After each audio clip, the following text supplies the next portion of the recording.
By late June 2026, the usual momentum of the global economy has effectively stopped. Mortgage rates have plateaued, stock indices are hovering in place, and financial markets are stalled in a state of hypervigilance. The primary source of this tension sits in a summit in Sintra, Portugal. Central bankers Christine Lagarde and Kevin Warsh have broken from tradition, refusing to offer the markets any future interest rate predictions. As the bankers stall silent, a second catalyst arrives from Washington. The Supreme Court has just released its ruling in Trump v. Slaughter. While one event involves monetary policy and the other administrative law, they signal the same sudden shift, a total removal of predictability from the global economy. For over a decade, economic predictability relied on forward guidance. Central banks managed the public's expectations by providing explicit, multi-year plans for interest rates.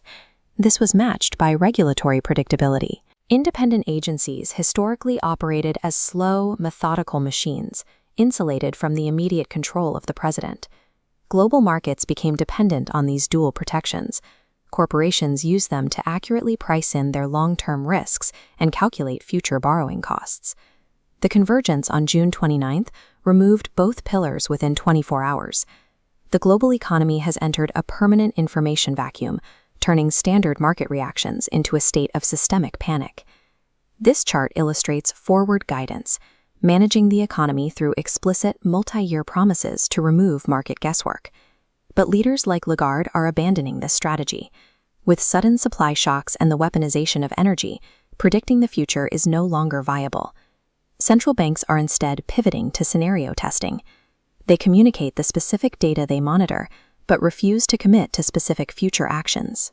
We see the consequences in Kevin Warsh's new low-information communication strategy. Without the Fed's reassurance, traders are essentially operating in the dark. In a world of rapid escalation, a promise is a liability.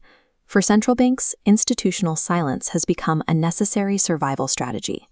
On the legal side, the shift began by overturning a 1935 precedent called Humphrey's Executor. For 90 years, this law shielded agency commissioners from being fired without cause. The Trump v. Slaughter ruling ended those protections, centralizing executive power directly under the president. This means the agencies that govern the U.S. economy are now subject to the immediate political priorities of the Oval Office. Corporate regulations can now flip entirely based on election cycles. Long-term rules regarding monopolies, labor, and mergers are now vulnerable to sudden political shifts. Corporate regulation has transitioned into a volatile political weapon, leaving behind its history as a slow, insulated administrative process. These two shifts are locking together to create a broader crisis. Central banks rely on a stable business environment to guide the markets, but the Supreme Court just made that environment unpredictable. The politicization of independent agencies creates the exact type of rapid shock that central bankers are most afraid of misinterpreting. This places the economy in the intermediate zone, a reality where historical rules and future institutional promises are no longer applicable.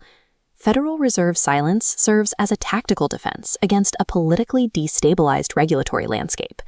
Because institutions will no longer interpret the future, traders are reacting to every raw data point as it happens. This reactivity cascades through the economy, driving swings in gas prices, employment expectations, and mortgage rates based on daily headlines. This represents a massive transfer of risk. The burden of predicting the future has moved from the government to the public. Current financial volatility represents the structural reality of this system, rather than a temporary disruption.